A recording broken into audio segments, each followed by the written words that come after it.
The 5 Major Pieces to the Life Puzzle by Jim Rohn. Picture this. A man sits peacefully in a small boat on a gorgeous river. The sun warms his skin. A soft breeze plays across the water, and the shore is just within reach. Nothing to worry about.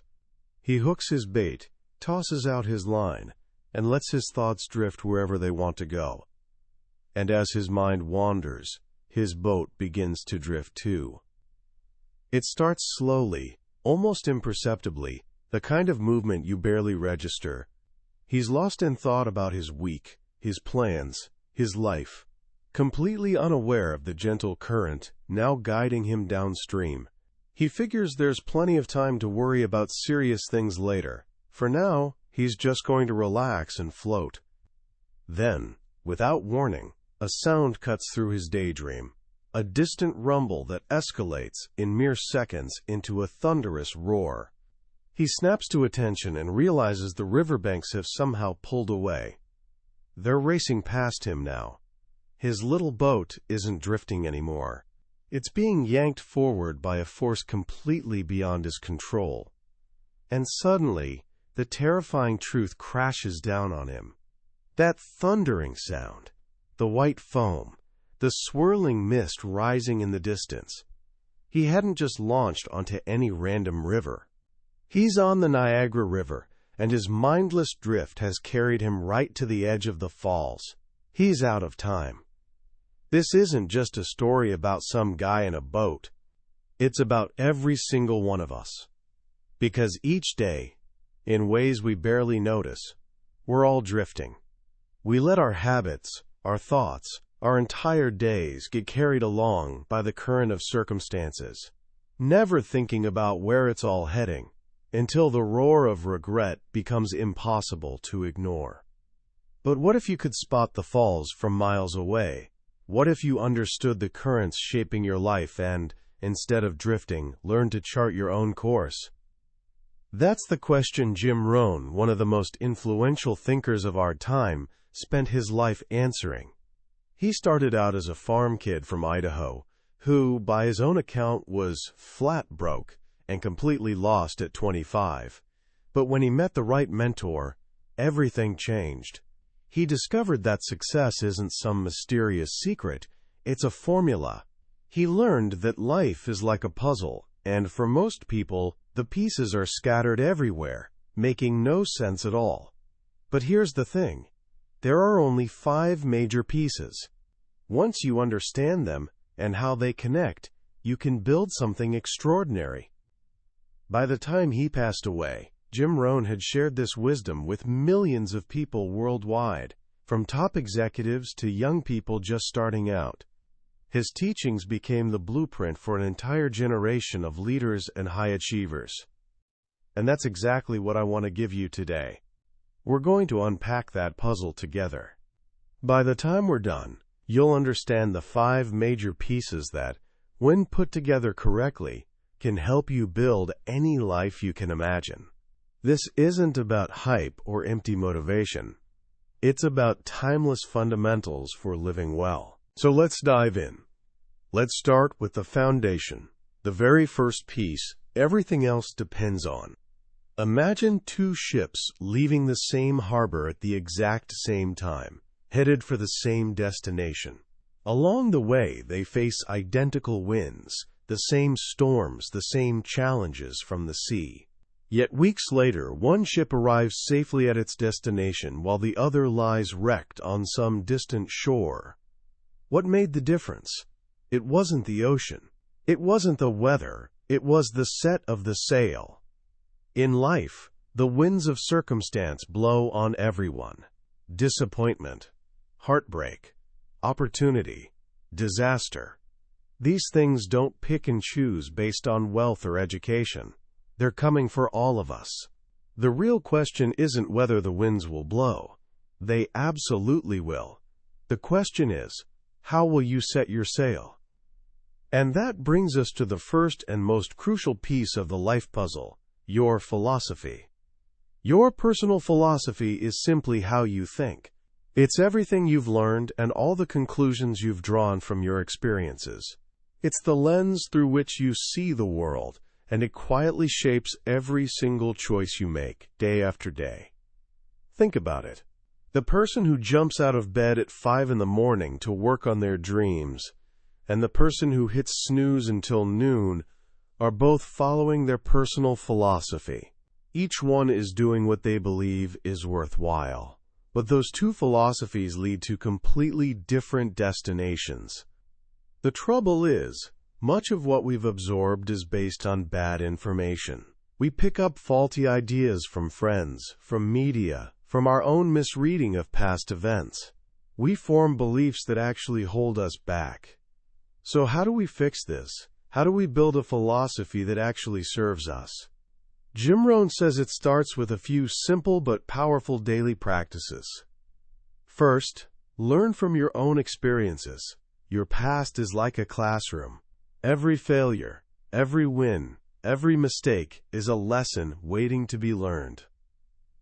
The key is looking at your past honestly, without pointing fingers at everyone else. If you messed up, own it. Study it. Let that memory serve you so you don't repeat the mistake. This is why keeping a journal is one of the most transformative habits you can develop. Writing down your thoughts, experiences, and feelings helps you see your life more clearly. It lets you extract the lessons so your past becomes your teacher, not your tormentor. Second, learn from other people's experiences. There are two types of people worth studying, the successful and the failures. We should absolutely study successful people, read their books, listen to their stories, absorb their habits and mindsets. Success leaves clues everywhere. But just as important, we need to study failure. Learn what not to do. The person who ignores history's lessons is doomed to repeat them. Life's too short to make every mistake yourself. And the easiest way to tap into the minds of history's greatest thinkers? Read books. Lots of them. Rohn asks a sharp question. With all the books in the world that could transform your life, your bank account, your relationships, and your health, how many have you read in the last 90 days? He points out there's almost no difference between someone who can't read and someone who won't read. Both end up ignorant. If you think a book is too expensive, he warns, just wait until you get the bill for not reading it. Wait until you pay the price for staying ignorant. A little reading each day adds up to massive knowledge over time. This brings us to one of the most important ideas in the entire book, the formula that governs both success and failure. The formula for failure is a few errors in judgment, repeated every day. That's it. You don't fail overnight. Failure comes from a slow accumulation of small, seemingly harmless bad choices. Eating junk food, skipping the books, spending a bit too much, not having that difficult conversation. On any given day, these things seem insignificant. Nothing terrible happens immediately. And because there are no instant consequences, we repeat the error again and again. That's what makes failure so dangerous. It's subtle. But here's the hopeful part. The formula for success is equally simple. The formula for success is a few simple disciplines, practiced every day. That's the secret. Reading 10 pages of a good book daily. Eating healthy. Saving a small slice of your paycheck. Making that phone call you've been avoiding. These things are easy to do. But here's the catch. They're also easy not to do. The main reason most people don't get what they want comes down to one word: neglect. They simply neglect to do the small, constructive things consistently. And that neglect, like a tiny infection, spreads until it poisons their entire system. Your personal philosophy, then, helps you spot those errors in judgment and gives you the wisdom to choose those simple disciplines instead. It's how you set your sail. But even with a perfectly set sail, a ship goes nowhere without power, without driving force. Which brings us to the second major piece of the life puzzle, your attitude. If philosophy is what you know, attitude is how you feel about what you know. And our feelings, our emotions, are the powerful forces driving our daily actions. With the right attitude, people can move mountains. With the wrong attitude, they crumble under the weight of a pebble. Jim Rohn breaks attitude down into 3 key areas. First is your attitude about the past. As we've discussed, the past should be your school, not your weapon. You can't keep beating yourself up over old mistakes. You can't change what happened. You must accept it, learn from it, then close that door so you can fully embrace right now. If you're constantly staring in the rearview mirror, you're going to crash. Second is your attitude about the present. Today is where your better future begins. Each day gives you the same 400 seconds it gives everyone else. Time plays no favorites. Today is your moment to start changing. It doesn't care about yesterday's failures. It simply offers you a fresh start and asks, "What are you going to do with me?" And third, perhaps most powerful, is your attitude about the future. Your attitude about tomorrow depends on your ability to envision it, not in some mystical sense, but through imagination. Rohn teaches something profound. All things must be finished before they can be started. Let that sink in. The house you're sitting in was complete in an architect's mind before anyone picked up a hammer. The car you drive was a finished design on a computer screen before the first piece of metal was shaped. The same applies to your life. You must design your future first. Start with a clear, vivid picture of the person you want to become and the life you want to live. The clearer that future vision becomes, the more it starts pulling you toward it. Your vision of tomorrow becomes incredible fuel for today.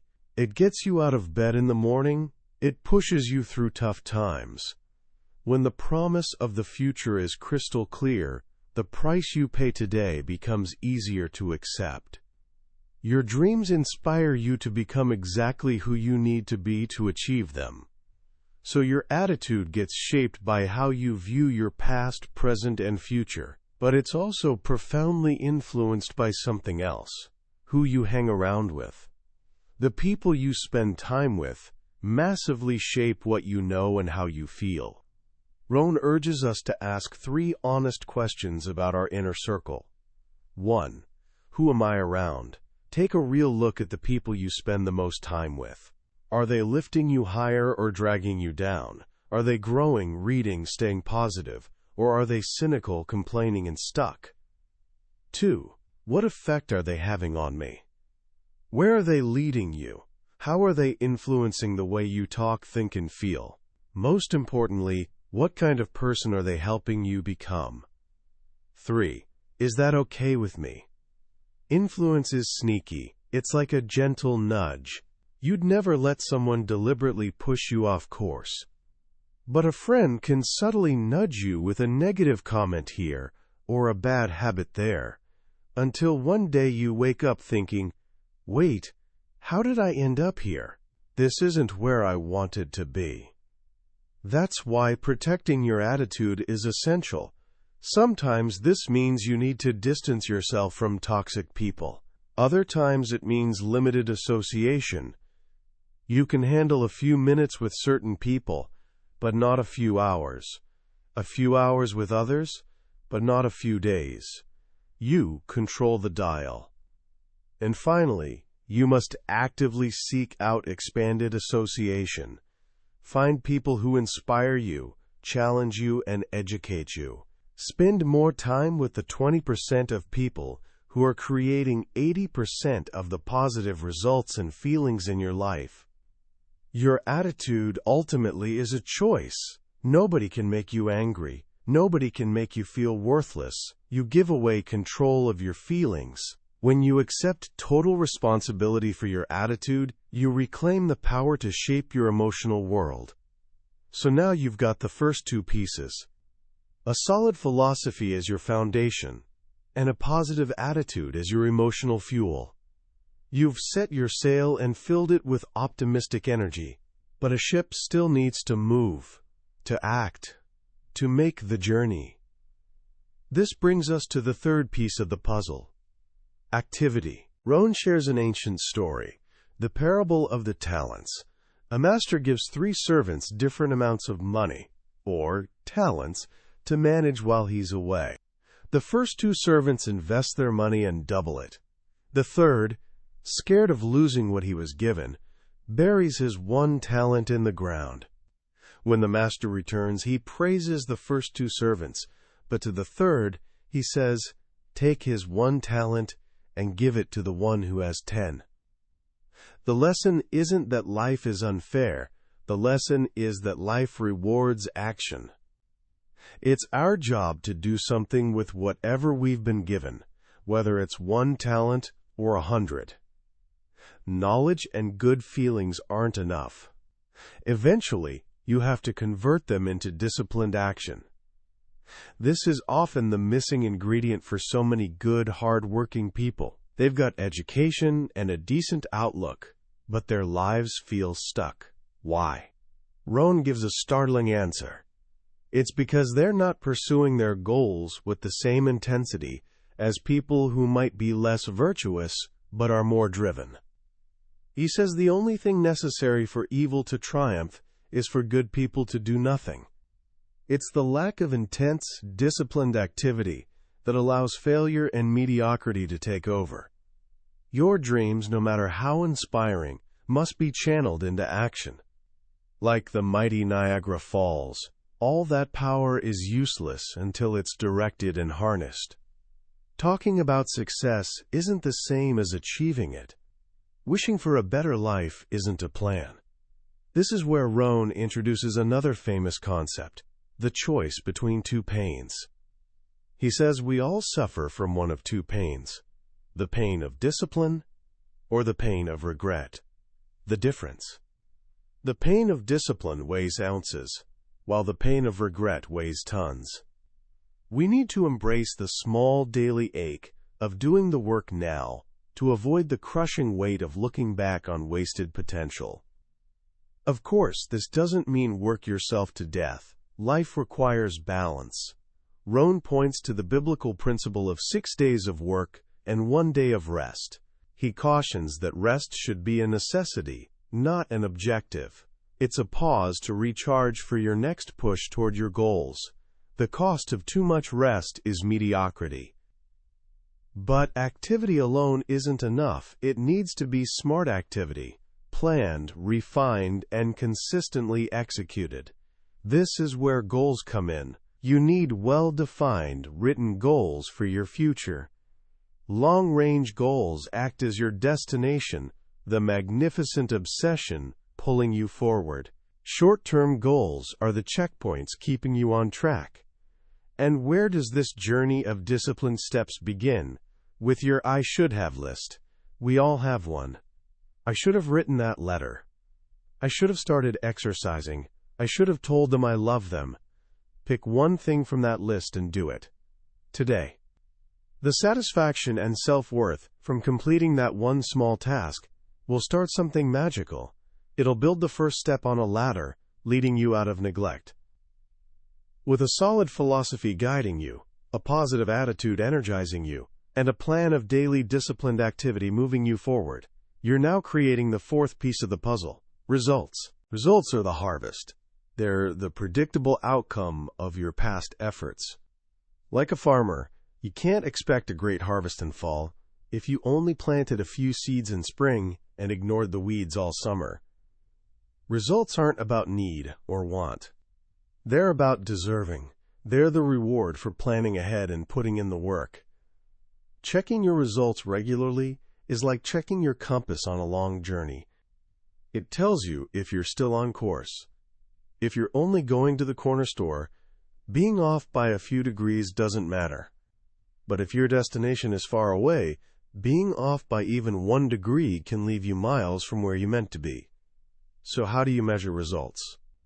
Rohn says there are 2 ways. First is by looking at what you have, your tangible stuff, your home, your savings, your investments. These are measuring sticks for your material progress. If, after years of work, your list of assets is thin, that's a signal something needs to change. Not a reason to despair, but feedback to adjust your philosophy, attitude, or activity. But there's a second, far more important way to measure results: by looking at who you've become. Are you a person of integrity? Are you a good parent? A loyal friend? A respected coworker? Are you kind? Are you wise? Are you happy with who you see in the mirror? This is the real measure of a life well lived. And this leads to what might be the single most important principle in all of Jim Rohn's teaching. Success is not something you pursue. Success is something you attract by the person you become. Read that again. You don't chase success. You don't hunt down happiness and wealth. You attract them by becoming a more valuable person. Your outer world mirrors your inner world. The results in your life directly reflect the person you've become. This is why the heart of personal development isn't working on your job. It's working on yourself. If you want to have more, you must first become more. If you lost everything tomorrow but kept the person you became to earn it, you'd attract it all back again. Because the same knowledge, attitude, and skills always produce the same results. The sobering truth is that unless you change, your results won't change. But the exciting news is that any day you choose, you can start becoming more, and as you do, you'll naturally attract more into your life. When you bring all 4 pieces together, your philosophy, your attitude, your activity, and your results, they create the final picture, the 5th piece of the puzzle, your lifestyle. Lifestyle, Rohn teaches, isn't an amount, it's an art. It's the art of living well, of finding joy and richness, not just after you've made it, but during the journey itself. Many people have learned to earn well, but they haven't learned to live well. They postpone happiness, waiting until they're wealthy. They miss the truth that happiness is part of what creates wealth, not just what wealth creates. You don't have to be rich to live richly. Lifestyle isn't about buying expensive things. It's about creating priceless experiences. Anyone can watch a sunset. A single rose, given with genuine care, can mean more than a dozen fancy orchids.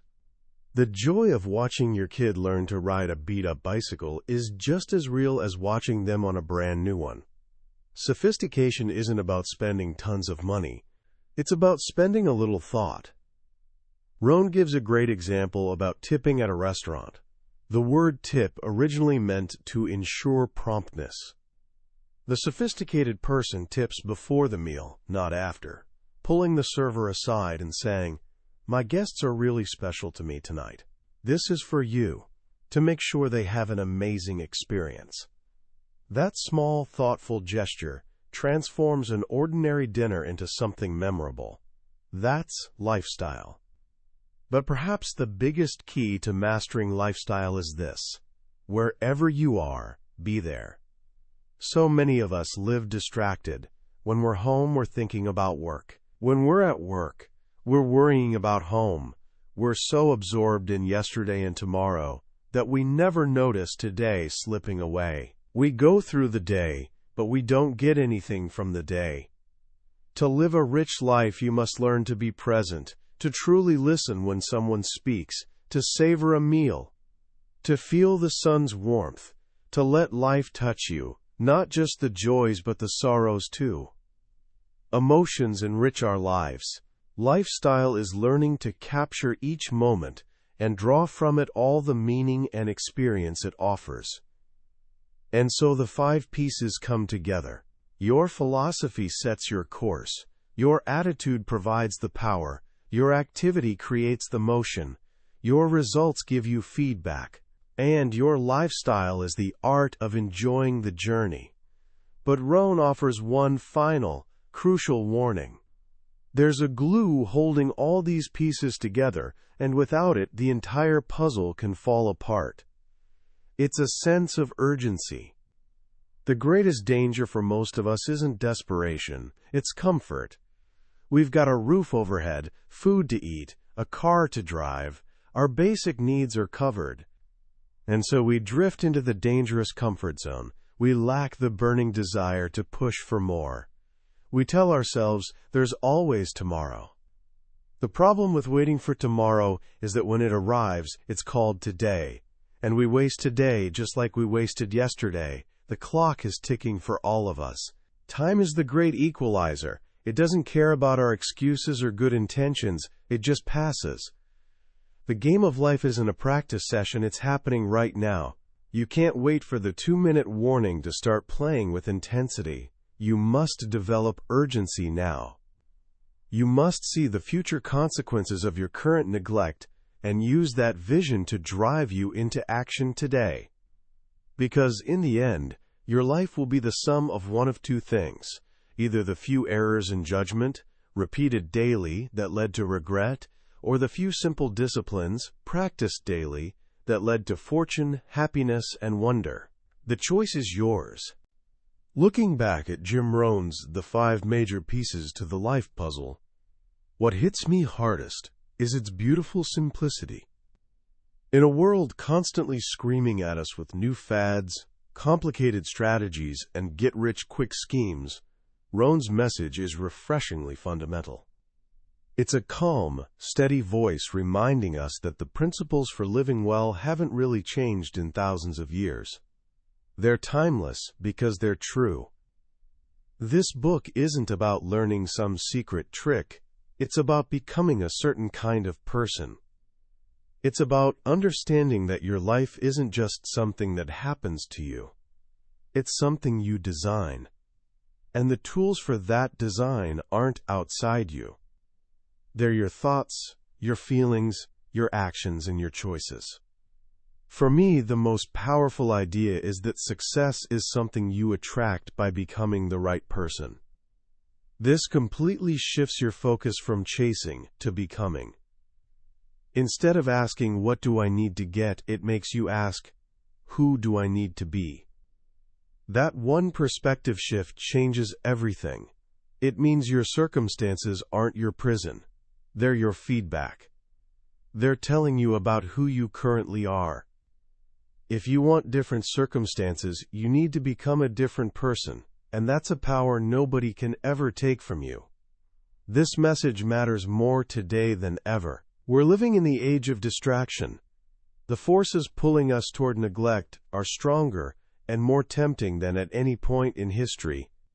It's easier than ever to choose entertainment over education, to drift through days scrolling screens, to let those subtle errors in judgment pile up into an avalanche.